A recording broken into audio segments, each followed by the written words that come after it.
Je te remercie donc d'avoir répondu à l'invitation. C'est la première émission de l'élan africain que je vais faire régulièrement avec toi, Bonheur. Un grand merci. Ok, merci beaucoup. Voilà. Et donc, aujourd'hui, c'est une émission normalement qui va essayer de décrypter l'actualité africaine. Aujourd'hui, nous allons nous consacrer sur la région des Grands Lacs, dont la République démocratique du Congo essentiellement, ton pays Bonheur. Et pour l'émission à venir, nous allons également essayer de parler de l'actualité des autres pays du continent, des autres parties continentales, l'Afrique de l'Ouest, l'Afrique australe, l'Afrique du Nord, etc., etc. En tout cas, merci beaucoup pour l'invitation. Et voilà. Je suis très content de partager ces moments, ces instants avec vous. Et puis de partager aussi, d'échanger sur l'actualité africaine. Aujourd'hui, le plaisir est vraiment pour moi et pour mon équipe de parler sur la région des Grands Lacs, particulièrement sur la République démocratique du Congo, mon pays. Donc, je suis très content de participer à cette émission et un grand merci à vous, M. Anissé. Merci beaucoup, Bonheur. Et donc, pour commencer, peut-être, il faudrait présenter à nos auditeurs, à tous qui nous suivent, ce qu'est l'élan africain. C'est un média panafricain qui est né dans cette période où on assiste à un éveil des Africains, une prise de conscience en tout cas générale, qui veulent s'émanciper des pays occidentaux, notamment de l'Europe occidentale et de l'Amérique du Nord. Mais quand nous avons vu ce mouvement d'émancipation, nous avons eu également une inquiétude de savoir si d'aucuns ne voudraient pas se soustraire de cette mainmise de l'Occident pour se lancer dans les bras d'autres colonisateurs. Je parle notamment des Russes, des Chinois et de l'Orient en général. Maintenant, il y a une organisation qui s'appelle BRIC. Et donc, c'est cette inquiétude-là parce que pour nous, ce qu'il faudrait faire, c'est plutôt que l'Afrique soit réellement indépendante. Que le continent africain soit un continent qui n'est sous la dépendance de personne, d'aucune puissance. Et donc, nous avons voulu lancer ce média-là pour qu'on participe à tout cela par l'information et par le débat. Et voilà. Donc, c'est l'élan africain, c'est d'abord un site internet d'information. Vous verrez l'élanafricain.com, mais également une chaîne YouTube qui n'a vraiment pas encore commencé à fonctionner, mais ça ne devrait pas tarder. Et puis, les réseaux sociaux, comme maintenant on est en train de discuter à travers notre page Facebook de l'élan africain, en association avec la page de Bonheur Mwamba 4. Voilà, c'était une présentation sommaire qui nous paraissait essentielle. En premier lieu, je voudrais d'abord, Bonheur, représenter ce que nous avons voulu discuter aujourd'hui. Comme je le disais au début, il s'agit de voir ce qui se passe dans notre région des Grands Lacs. Bonheur Mwamba, tu es à Kinshasa, moi je suis en France, mais je suis originaire du Rwanda. Et nous voyons les relations qui sont plus qu'étendues entre la République démocratique du Congo et le Rwanda, d'une part, Et d'autre part, les relations plus que houleuses entre le Rwanda et le Burundi, qui a d'ailleurs récemment fermé sa frontière avec son voisin du Nord. Donc, nous allons essayer de voir ce qui se passe au niveau de la diplomatie. Tu vas essayer de nous aider à y voir clair. Et puis, nous allons également essayer de voir, parce que tout cela est en lien avec la guerre à l'est de la République démocratique du Congo. Tu vas nous aider à comprendre ou à avoir une idée de ce qui se passe sur le terrain militaire à l'est de votre pays, où l'armée régulière est aux prises avec les rebelles du M23, soutenus par le Rwanda selon les autorités congolaises, mais que le Rwanda nie évidemment. Et voilà. Et donc là, c'est le sommaire et les sujets principaux que nous allons aborder. Mais si tu as une quelconque idée ou un autre sujet que tu voudrais aborder, bonheur, ce serait avec plaisir. En tout cas, merci beaucoup pour la parole. Et personnellement, je me suis intéressé à ce projet car c'est un projet d'éveil de conscience africaine. Et il est temps pour nous, les Africains, de se réveiller. Nous ne pouvons pas quitter la dépendance de l'Occident pour se ranger derrière le Russe ou les Chinois ou les Turcs. Il est temps pour les peuples africains de se lever, de travailler ensemble. D'où l'importance de soutenir cette initiative. Oui, à propos des thématiques que vous avez présentées, je vais d'abord faire un rappel des positions. Bonheur, j'aime bien qu'on se tutoie. Ok, merci. Merci, ouais. M. Abissé. Donc, je voulais faire d'abord un rappel sur la position actuelle du front. Actuellement, les fronts côté congolais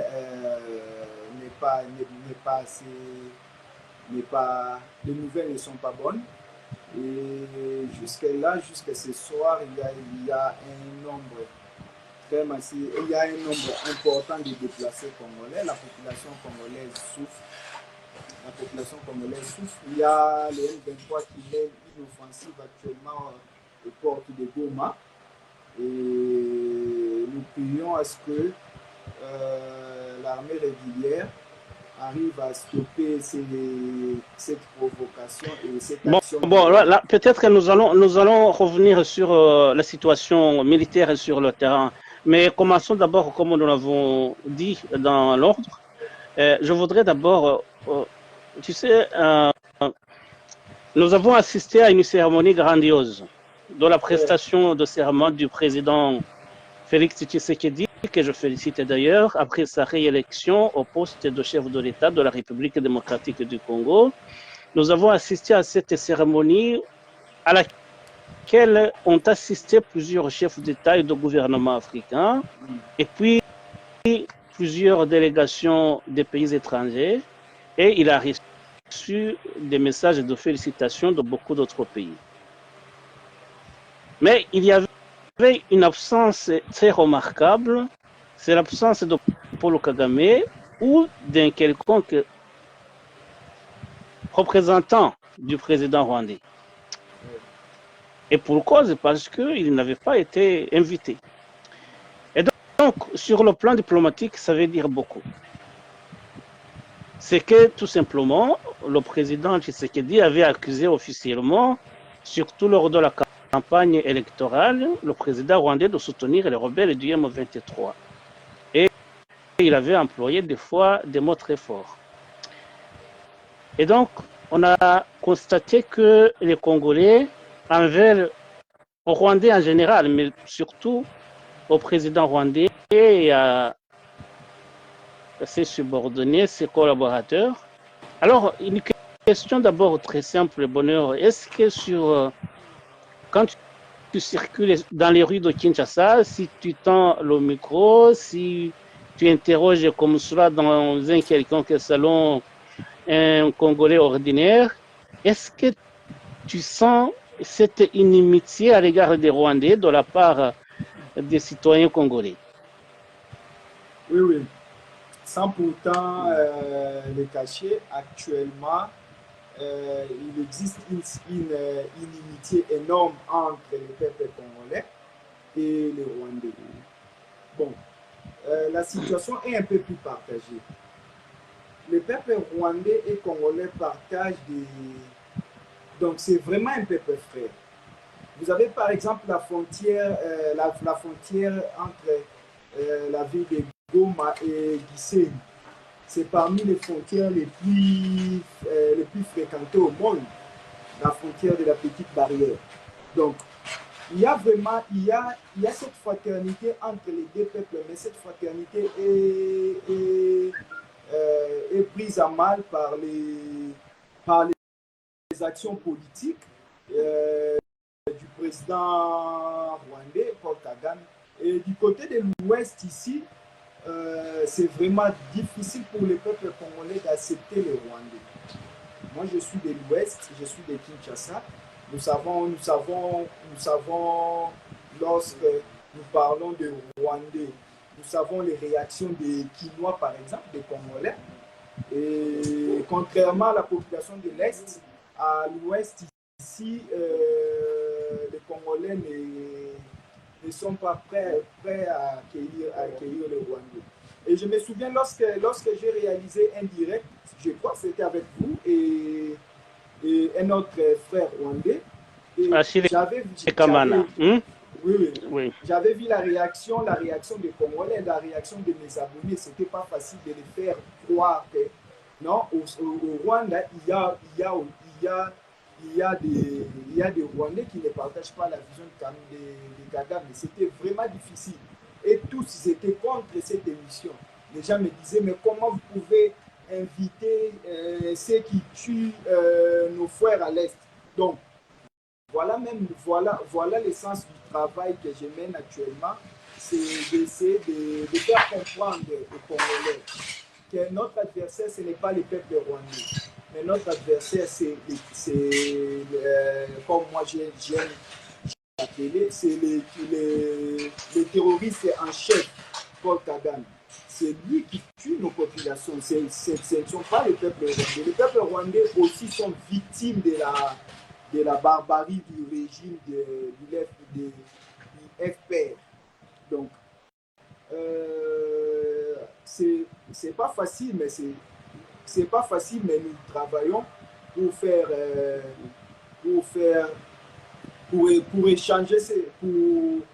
changer cette conception de voir les choses. Donc, les Congolais sont des frères et les Congolais et les Rwandais sont des frères. Et nous avons même vu une vidéo qui a circulé hier à Kigali après la qualification de la RDC, les Rwandais et les Congolais côte à côte. Donc, ils se réjouissaient de la victoire de la RDC. Donc, les deux peuples sont vraiment des peuples frères, mais dont les calculs politiques entraînent une certaine forme de guerre, mais nous sommes vraiment des peuples frères. Donc, et voilà pourquoi je soutiens je soutiens personnellement cette émission, car elle permet de faire comprendre aux Congolais que loin de la dictature de Kagame, loin de la politique expansionniste du dictature de Paul Kagame, il y a des Rwandais qui partagent les douleurs des peuples congolais. Il y a les Rwandais qui partagent la vision de la RDC, la vision de la paix dans notre région du Grand Lac.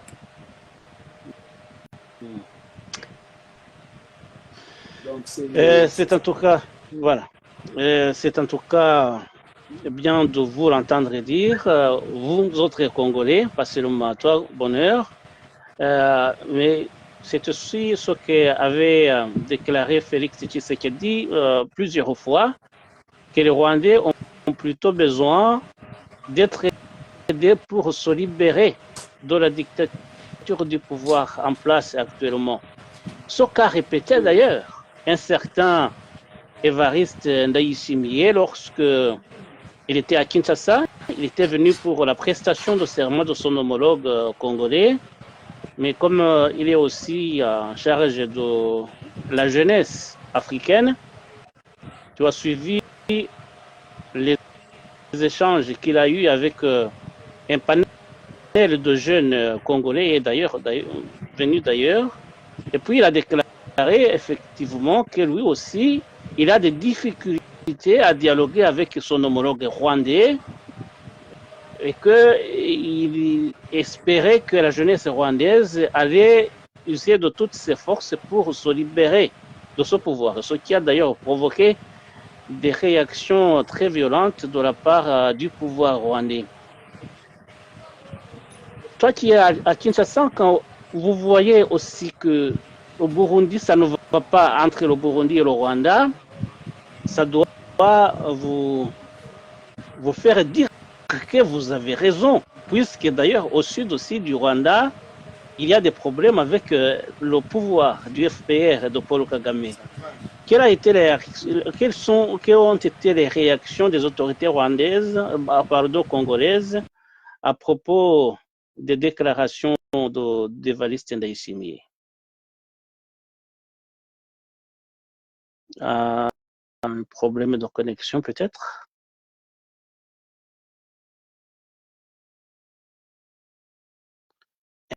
Un problème de connexion. Ah, tu es revenu alors? S'il vous plaît, Messanice, ça crache. Hein? Oui. Vous pouvez répéter ça crache. votre question? Oui. Ouais, je disais tout simplement, je voulais savoir quelles ont été les réactions des autorités congolaises à propos des déclarations du président burundais Evariste Ndayishimiye, qui lui aussi a abondé dans le sens de Félix Tshisekedi en disant que le problème de la sous-région était le pouvoir rwandais, en l'occurrence à sa tête Paul Kagame.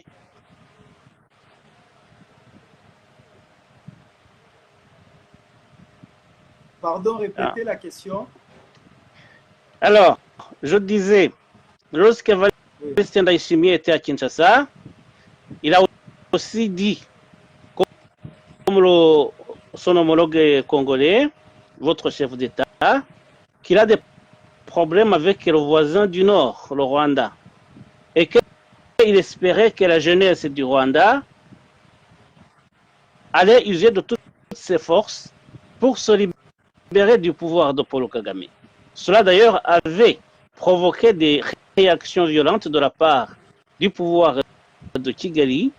À Kinshasa, on n'a pas entendu les autorités commenter les déclarations d'Evariste Ndayishimiye. Est-ce que toi qui es sur place et tu as suivi, qu'est-ce que les autorités congolaises, les membres du gouvernement, les parlementaires ou les citoyens ordinaires ont dit à propos de ce qu'a dit Evariste Ndayishimiye à propos du pouvoir de Kigali? Ok, merci. À propos des propos tenus par le président du Burundi, déjà, la conférence était organisée par le ministère de la Jeunesse. Donc ça prouve déjà, ça prouve déjà que le gouvernement a organisé cette conférence. Ça prouve la participation du gouvernement à cette activité. Et puis, le gouvernement congolais partage déjà des accords de coopération sécuritaire avec le Burundi. Bien que le gouvernement congolais n'a pas commenté les propos du président burundais, mais nous savons qu'en diplomatie, il y a les non-dits. Mais déjà, lorsque nous prenons Oui. la participation du gouvernement, l'organisation de cette activité, parce qu'il y avait dans la salle la présence des ministres de la RDC. Donc, ça montrait une participation active de l'État congolais dans cette activité-là. Et donc, il y avait aussi la société civile. Ça prouvait qu'il y avait une couche bien représentative de la RDC, bien que le gouvernement n'a officiellement pas commenté les propos du président du Burundi. D'accord. Ah ouais. Mais Kigali, selon Kigali, ces propos du président burundais témoignaient de la volonté des deux pays, le Burundi et la République démocratique du Congo, de vouloir attaquer le Rwanda et chasser le pouvoir en place à Kigali. Qu'est-ce que tu en dis, Bonheur? Oui, vous savez, il est maintenant d'habitude de constater la manipulation du régime de Kagame. Il est actuellement, pour l'instant, ces régimes déstabilisent la région, mais ce sont les premiers à accuser la RDC de soutenir les FDLR, alors que les FDLR n'existent presque plus. Ils accusent le Burundi de vouloir les déstabiliser, alors que nous savons que c'est le Rwanda qui cherche à déstabiliser le pouvoir burundais en soutenant les rebelles de Rek Tabari. Donc, Kagame, c'est dans sa rhétorique. Moi, j'ai compris, oui, c'est dans sa rhétorique. Moi, j'ai compris sa manière de faire la politique. Il vous attaque, mais c'est lui en premier qui vous accuse. En fait, il essaie toujours de se dédouaner de chaque situation. Et le pouvoir de Kinshasa et le pouvoir de Bujumbura doivent... ils sont liés par un sort. Ils ont un adversaire commun. Ils doivent travailler ensemble pour essayer de s'en sortir du piège de Kagame. Parce qu'aujourd'hui, il est difficile pour nos pays de cavalier seul face au Rwanda. Parce que le Rwanda a un soutien, on ne se le cache pas. Le Rwanda a le soutien de la communauté internationale. Le Rwanda a le soutien de l'Ouganda. Donc, il est important pour le peuple congolais, il est important pour la nation congolaise, il est important pour le Burundi de se mettre ensemble aux côtés de la RDC pour faire face à Paul Kagame. Et d'ailleurs, on a entendu récemment le président Tshisekedi dire que peut-être la solution diplomatique avec le Rwanda était sur la table, ce qui contraste avec ce qu'il disait avant, notamment lors de sa campagne électorale.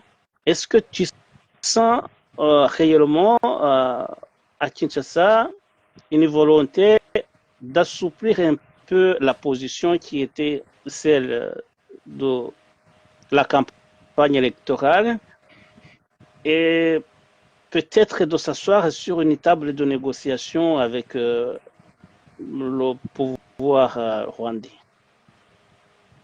Oui, la position du président Tshisekedi, elle est claire. Hein?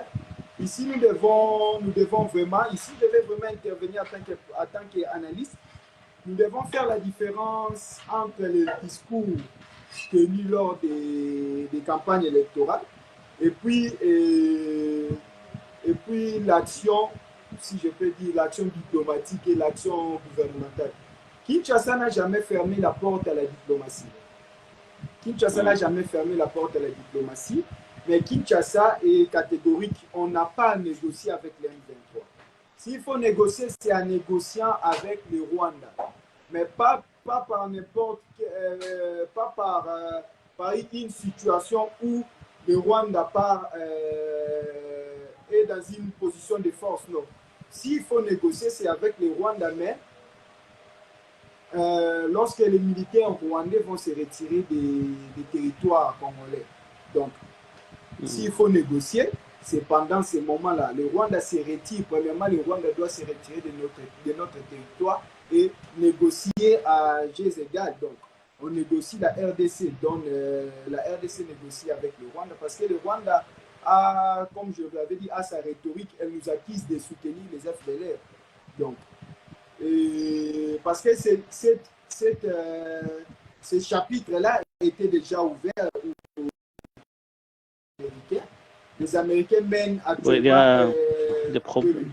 Oui, les Américains mènent actuellement une action diplomatique pour trouver une solution à la crise. Et donc, on reste si nous restons sur cet angle de voir les choses, la RDC n'a pas fermé la porte à la diplomatie. La RDC a toujours laissé la porte à la diplomatie, mais pas à n'importe quel prix. Nous voulons la paix, mais nous voulons, si je peux reprendre les propos de Tshisekedi, nous voulons soit une paix totale, soit une guerre totale. Donc, la porte de la diplomatie, elle reste ouverte. Vous savez, même lors de la guerre qui se passe actuellement entre Israël et Gaza, ou entre la Russie et l'Ukraine, la porte de la diplomatie n'est jamais fermée, hein, elle reste toujours ouverte. Donc, nous sommes toujours dans cette optique de voir les choses. Donc la RDC n'a pas fermé la porte à la diplomatie. Voilà, ouais. Justement, c'est ce qu'on dit, que la guerre sert à imposer les conditions de paix. Et donc, ça dépend du vainqueur.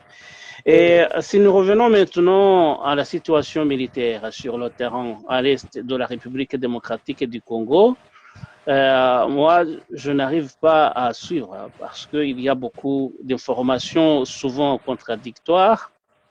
On ne sait pas si c'est le M23 qui prend le dessus, tantôt qui a repoussé le Wazalendo et l'armée de la République démocratique du Congo, ou si c'est l'inverse. Comment est-ce que tu peux nous aider à comprendre ce qui se passe réellement sur le terrain actuellement, parce qu'on sait que ça peut changer d'un jour à l'autre. Comment est-ce que la situation évolue sur le terrain, notamment avec l'arrivée aussi des forces de la SADC qui, je pense, donne un appui non négligeable à vos forces régulières. Oui, à propos, je vais commencer avec la force de la SADC. Actuellement, la force de la SADC poursuit son déploiement. Les opérations militaires avec les FARDC, les opérations conjointes n'ont pas encore débuté. Donc la SADC poursuit encore son déploiement. Il y a les forces namibiennes qui doivent encore arriver. Il y a l'Afrique du Sud qui est déjà là, qui a pris position à Goma. Il y a les forces tanzaniennes qui sont là, qui sont déployées à Sake et dans les massifs ici. Mais actuellement, la SADC n'a pas encore engagé les combats contre les M23. Donc, elle poursuit un déploiement. Vous savez, déployer les déploiements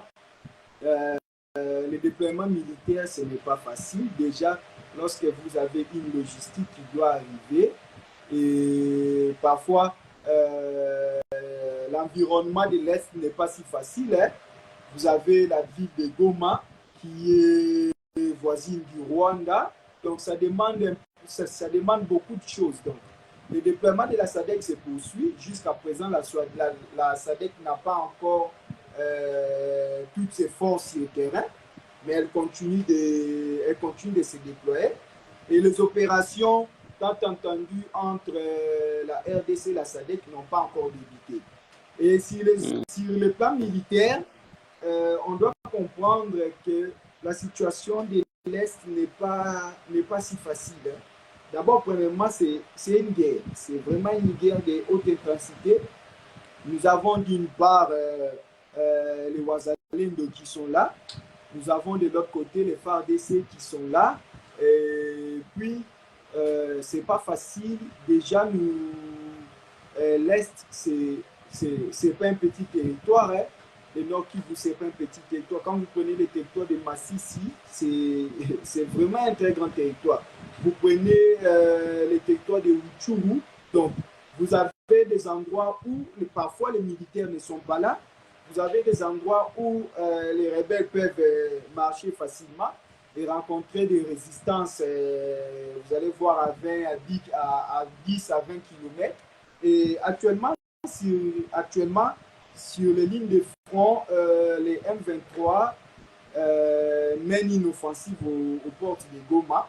Et j'ose croire que l'armée a les capacités et l'armée va déjouer quand elle a promis de jouer cette offensive. Donc, l'armée a placé un cordon de sécurité tout autour un verrou, tout autour de la ville de Goma pour empêcher la chute de Goma. Et avec les informations que j'ai sur le terrain, ça ne sera pas facile pour l'armée rwandaise, car c'est l'armée rwandaise qui nous attaque. Ça ne sera pas facile pour les terroristes de l'armée rwandaise de prendre la ville de Goma. Ça ne sera pas facile. Donc, il y a toute une action qui est en train d'être menée, qui est actuellement déployée sur le terrain pour empêcher la chute de Goma. Mais l'armée continue de se préparer et l'offensive de FARDC arrive. Elle tarde, mais elle arrivera. D'accord. Et il y aurait une bombe qui a été lancée à Goma par les M23. J'ai suivi ça. J'ai vu l'ONU aussi a communiqué là-dessus. Quelles ont été les réactions des autorités congolaises? Parce que le président Tshisekedi avait dit que si... Le président avait dit que si la ville de Goma était attaquée, il allait réagir très violemment. Avec force, quoi, pas violemment. Oui. Jusque-là, Kinshasa n'a pas encore réagi d'une manière officielle. Il y a eu un communiqué de l'armée, mais le gouvernement n'a pas encore réagi. On nous a, selon d'autres indiscrétions, on nous a promis une réaction, mais je pense que le gouvernement est encore dans l'observation. On observe la situation, comment elle va évoluer, s'il faut vraiment aller dans le sens de ce que tu as énuméré, une déclaration de guerre. Mais moi, je pense côté Kinshasa, par rapport à mes analyses, nous sommes encore un peu loin de la déclaration de la guerre. Donc, si la déclaration de la guerre va intervenir, elle va intervenir, je crois, s'il y a eu, elle va intervenir après une attaque de haute intensité sur la ville de Goma. Là, je crois que Kinshasa va... Oui, parce que le président avait promis, il avait dit, Goma ne tombera pas. Si la ville de Goma est attaquée, il y aura une réponse. Et je suis sûr que les M23 actuellement, vous savez, dans une guerre, il y a vraiment des cas. Les M23 actuellement, ils sont dans la provocation. En fait, ils sont en train d'essayer de voir quelles seraient les réactions de Kinshasa. Donc, on essaie un peu de toucher Goma grâce à une bombe, jusqu'à où Kinshasa peut réagir, comment Kinshasa peut réagir. Donc, nous sommes un peu dans cette manière d'observer les choses du côté du M23. Donc, on observe et la population congolaise est un peu lassée par l'attitude du gouvernement, mais moi j'essaye de comprendre. Donc, c'est lancé dans une guerre, c'est lancé vers l'inconnu. C'est lancé dans une guerre, oui, c'est lancé vers l'inconnu. Est-ce qu'il faut vraiment engager une guerre contre le Rwanda? Donc, tous les scénarios sont sur la table et voyons voir qu'est-ce que le gouvernement va réagir dans les jours qui arrivent. Oui, on attend, enfin, on le saura de toutes les façons. Et puis, vous accusez le Rwanda, je dis vous les Congolais, à commencer par le gouvernement et le président Félix Tshisekedi lui-même. Selon certaines informations, effectivement, le Rwanda envoie maintenant massivement des forces à l'est de la République démocratique du Congo pour soutenir les M23. Mais dernièrement, on a commencé aussi à entendre certaines voix accuser officiellement l'Ouganda.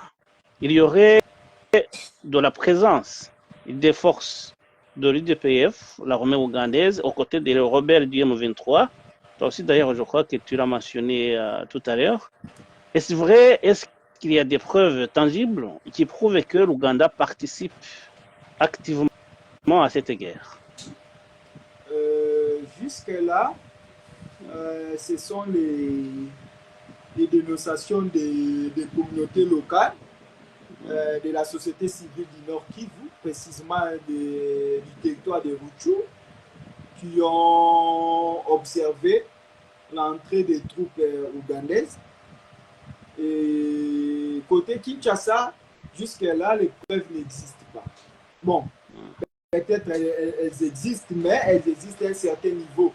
La population n'a pas encore accès à ces preuves. Mais il y a un constat. En tant qu'analyste, il y a un constat.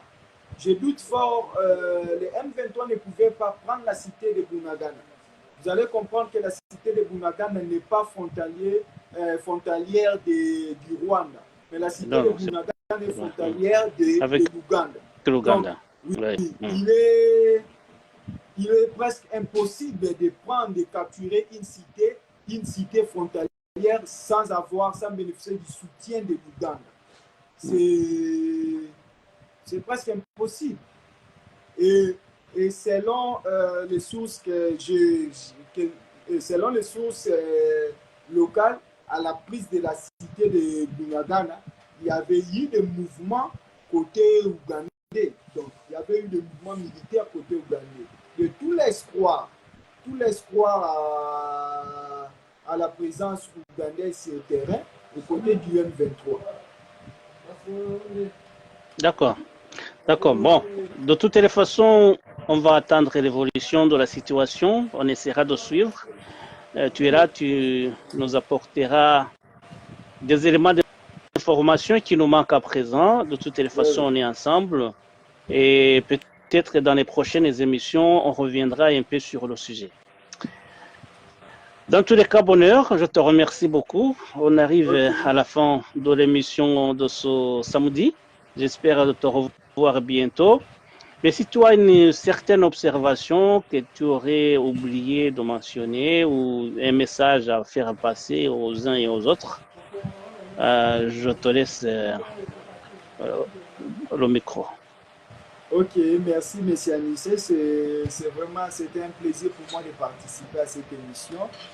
Et de ma part, je vais vraiment appeler le peuple congolais au patriotisme. Il est temps de s'élever comme notre constitution le recommande. Tout Congolais a les devoirs et les devoirs sacrés de défendre la République. Notre pays subit une agression depuis 2021, novembre 2021. Donc, il est crucial pour le peuple congolais de s'élever et de participer à cette guerre, participer contre cette guerre d'agression. La guerre se gagne aussi grâce à la population. Et moi, je dis toujours, la plus grande arme contre Kagame, c'est la détermination du peuple congolais. Donc, Kagame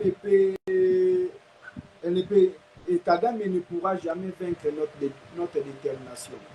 Et en plus aussi, j'appelle le peuple rwandais, ceux qui soutiennent la cause congolaise, à la solidarité. Et donc, à tous les Congolais de ne pas se décourager. Nous encourageons les efforts du gouvernement congolais et les efforts de l'armée. Et nous invitons aussi les Africains à s'élever.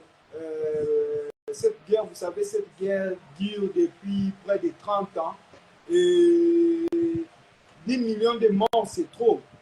10 millions de morts, c'est trop. Donc, les statistiques qui sortent de la guerre de l'Est elle est au-delà de toutes les guerres. Donc,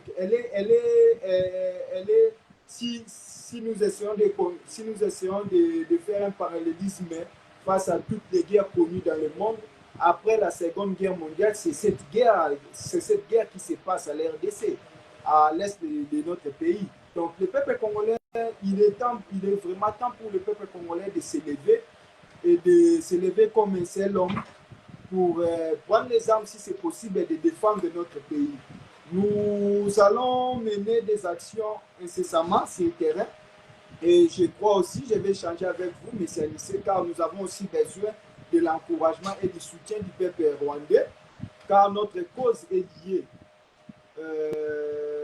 La paix à l'Est, j'aime le dire, la paix à l'Est passe par la libération du Rwanda. La paix à l'Est passe par la chute du régime du terroriste en chef Paul Kagame. Donc, il est primordial pour le peuple congolais de travailler en synergie avec le peuple rwandais et le peuple burundais. Donc, c'est ce que c'est par ce terme que j'ai fini mes propos d'aujourd'hui. En tout cas, merci beaucoup pour votre invitation. Merci beaucoup, Bonheur Mwamba. Merci de tes éclaircissements et de ton intervention. J'espère, comme je le disais tout à l'heure, j'espère te revoir bientôt. Nous aborderons prochainement d'autres sujets sur le continent africain. Mais dans tous les cas, ce que tu nous as apporté aujourd'hui comme information était primordial. Je remercie également tous ceux qui étaient à l'écoute de cette émission. La première, le direct de l'élan africain. Et à vous tous et à toutes, je vous donne rendez-vous pour nos prochains débats. Bon week-end à tous. Merci beaucoup. Merci. Merci, moi.